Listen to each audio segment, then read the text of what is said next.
El ex defensor del pueblo de nuestra ciudad, actual secretario técnico de la Federación Iberoamericana del Ombudsman, Ismael Rins, nos habla del rol de las defensorías, el rol crucial que tienen en la protección de nuestros derechos y también del papel, del impacto que ha tenido la inteligencia artificial.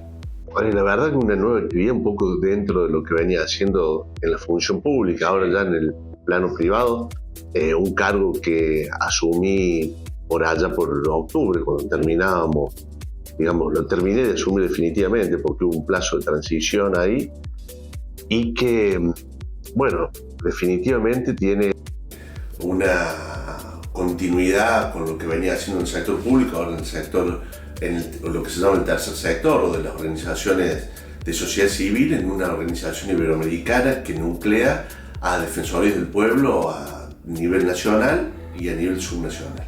Básicamente el objetivo es el crecimiento y la operatividad interinstitucional de las propias instituciones públicas, el intercambio de buenas prácticas o de mejores prácticas y por supuesto el contacto permanente, fluido y continuo entre lo que están haciendo las defensorías tanto a nivel nacional, subnacional, en el marco de su cometido, que es la defensa, promoción y protección de los derechos humanos. Las defensorías tienen un gran desafío por delante. A lo mejor en Río Cuarto no se nota porque es una institución muy conocida, muy bien aceptada y utilizada en el buen sentido de la utilización por la sociedad.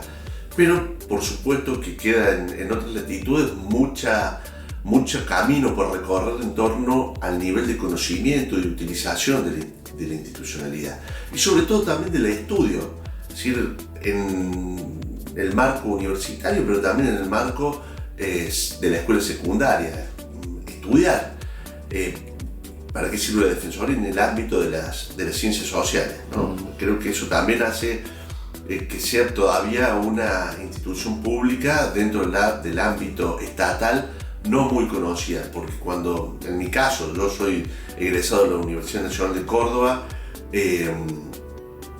todavía, bueno, yo cuando empecé a estudiar estaba en plena reforma constitucional, se incorporó la Defensoría del Pueblo a la Constitución argentina, pero no hicimos un capítulo de estudio, así como estudiamos los poderes del Estado, ¿no? Claro. Y creo que falta eso, y eso es uno de los desafíos también de nuestra organización, dar a conocer para qué sirven, para qué se pueden utilizar y cuál es el cometido de la defensoría. Toma mucho más cuerpo y toma una dimensión diferente cuando empiezan a ocurrir algunas circunstancias distintas en el marco de lo que son las transformaciones sociales y las transformaciones de los accesos a los derechos, ¿no? Toda esta cuestión de la era de la digitalidad, hoy también con la introducción de la inteligencia artificial, nos hace repensar los paradigmas de defensa, protección y promoción de los derechos humanos en estos nuevos contextos que nos imponen también una realidad diferente a la de hace muy pocos años. Digamos, la herramienta básica o la primera herramienta de las defensorías es el tema de la recomendación, ¿no? Recomendar a los estados subnacionales, nacionales o recomendar a quienes incumplen los derechos cuál sería el camino correcto para volver al cumplimiento o a la protección del derecho. Hoy esa herramienta se va transformando a través de las medidas alternativas de resolución de conflictos, espacios de diálogo, construcción de la cultura de paz. Van surgiendo nuevos derechos como el derecho a una digitalidad sana, a una digitalidad responsable, los derechos que se ven afectados por la inteligencia artificial, el derecho a la intimidad, por ejemplo, al uso de la imagen. Hoy se está hablando de tener un derecho sobre la propia voz. Bueno, son todas cuestiones que se van discutiendo en el ámbito de las reuniones que se hacen de manera periódica en el ámbito defensorial, sin dejar de lado temas significativos como por ejemplo la migración o la movilidad humana, temas vinculados a la perspectiva de género, temas vinculados a la situación de las personas mayores, bueno, o del ambiente, por ejemplo. Hemos naturalizado, esto es un tema que se viene debatiendo mucho, hemos naturalizado probar la humanidad frente a las tecnologías desde hace mucho tiempo, el famoso test de Turing. Eso que te hacen a vos, que lo tenés naturalizado. La computadora, el teléfono, de una manera natural y te pregunta si sos un ser humano. Eso atenta directamente contra la dignidad, pero lo hemos naturalizado. Y muchas veces ese test de Turing no es simple, es un test donde tenés que elegir sendas peatonales, semáforos, árboles, distintas imágenes que si no tenés una buena vista, si no tenés un buen teléfono, se te complica. Pero mira lo que estamos hablando, se te complica probar a tu humanidad.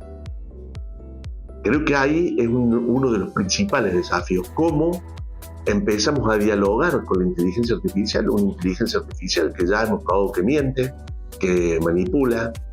Entonces, ¿cómo empezamos a dialogar de una manera sana? ¿Cómo corregimos eso y cómo impedimos que la inteligencia artificial o que los contextos o entornos de digitalidad vulneren derechos? Y en esa conversación creo que es importante el rol que tienen hoy las defensorías del pueblo o los organismos públicos de protección de derechos humanos, porque tienen distintos nombres a lo largo y a lo ancho de Iberoamérica, no solamente en proponer soluciones, sino en hacer una mesa, un conglomerado de discusión frente a este gran avance, que puede significar un gran avance, pero también viene significando grandes pérdidas. La educación no solamente como un eje estructural, sino también como un eje transversal en todo lo que se da respecto a lo que hoy es la inteligencia artificial y los contextos de digitalidad. Pero es importante también verificar esto.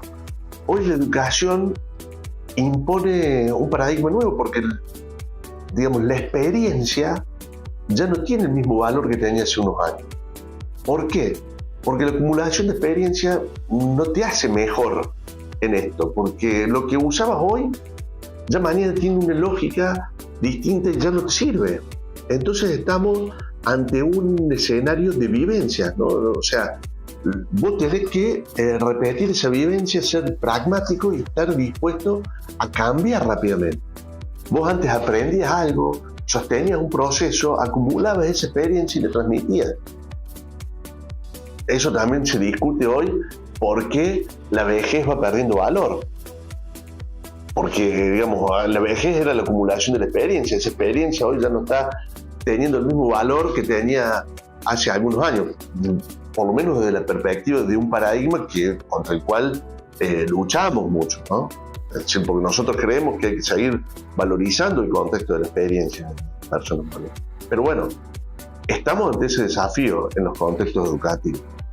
Enseñar, acompañar, pero también aprender y poder traspasar eso a las distintas realidades, porque además vos pensás que cuando hablamos de esto, a lo mejor en países iberoamericanos, pero europeos, tienen un contexto distinto de lo que podemos tener en Latinoamérica, que es el continente más desigual del mundo, donde hoy tenemos, a lo mejor acá en nuestra propia ciudad, situaciones, o en nuestra propia provincia, situaciones muy diversas. Es decir, todavía hay niños y niñas que se van a su colegio a educarse a caballo o en sulky. Y esto no está pasando muy lejos de Río Cuarto, está pasando a escasos kilómetros. Entonces decimos también que vivimos en el continente de los 3 siglos, porque hay un contexto del siglo XIX donde todavía hay gente que se informa a través de la radio, que no le llega la tecnología, la infraestructura no está desarrollada. Fíjate que uno viaja de acá, de Río Cuarto hasta Córdoba y se le corta el celular. Y bueno, entonces, ¿qué discutimos? En ese paradigma de la digitalidad, de la inteligencia artificial, bueno, la infraestructura no está todavía.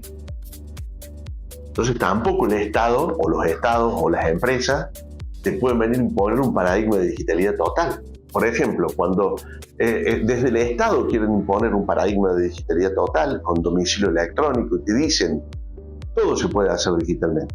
Esto lo hemos escuchado, me ha tocado escucharlo cuando era funcionario público, me toca escucharlo ahora desde el rol de participar en las organizaciones de sociedad civil. Pero fíjate qué raro que es que la digitalidad abarca todo menos el voto. O sea, todavía seguimos votando, yo voy a ejemplificar con lápiz y papel, o sea, con esto. Y con un papel. Entonces, ¿qué pasa? Ahí es donde el argumento, digamos, se agota. Cuando vos te tenés que levantar a la mañana, hacer una fila para ir a votar, y bueno, está claro que el paradigma de la digitalidad falla, por más que el conteo sea digital. Hay algunos países que sí han avanzado. Brasil tiene un voto electrónico. Ciudad Autónoma de Buenos Aires tiene un voto electrónico, pero que se queda estampado en una boleta, ¿no? Son preguntas que yo pregunto, digo, si vos podés hacer una transferencia o pagar el salario de tus empleados a través de un token en el banco, ¿qué pasa con el voto? ¿No? ¿Qué pasa? ¿Por qué no podemos votar tranquilamente desde nuestra casa? ¿Qué es lo que está fallando? Si podés compartir tu historia clínica totalmente, ¿por qué no podemos ejercer los derechos políticos a través de la digitalidad? Evidentemente porque hay un problema de desconfianza. Evidentemente hay un problema de desconfianza. Pero ¿por qué nos hacen confiar en lo otro? ¿Por qué tenemos que confiar y mandar toda nuestra historia médica por la digitalidad? ¿Por qué tenemos que poner todo nuestro patrimonio, los salarios en la digitalidad? Cuando lo vemos, Ezequiel, muy a menudo, las estafas virtuales que no tienen ninguna resolución.